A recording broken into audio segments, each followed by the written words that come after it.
Kaixo, adiketa honetan ematen dizkiguten datuak dira 0,4 segundutan gure ahotsa entzuten degula bueltan, guk oihukatu eta gero, eta datu bezala da soinuaren abiadura 340 metro segundukoa dela. Egin behar dugun lehendabiziko pausoa irudikatzea da.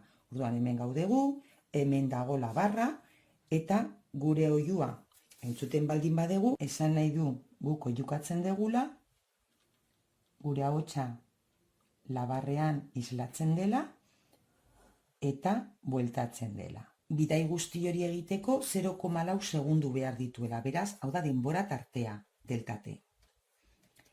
Eta 340 metro segunduko, hau da, batez besteko abiadura soinuari. Hemen egiten duen distantzia, gure oihuak egiten duen distantzia da, gu gauden lekutik labarreraino egiten du D, eta bueltan egiten du beste D. Hau da, bi D da egiten duen, gure ahotsak egiten duen espazioa da bi aldiz distantzia hori.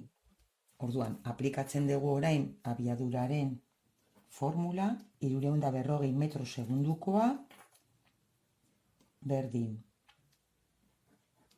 delta S zati delta T. Hau da, delta S dela egindako espazioa bi aldiz distantzia da. Eta horretarako behar duen denbora 0,4 segundu.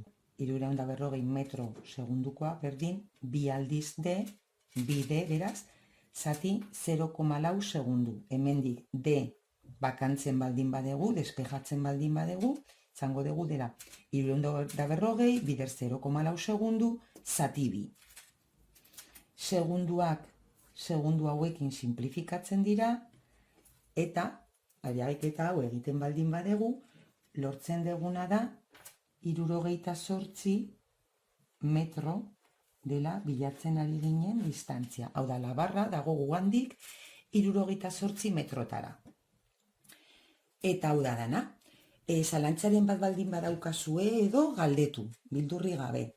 Bueno, beste bat arte.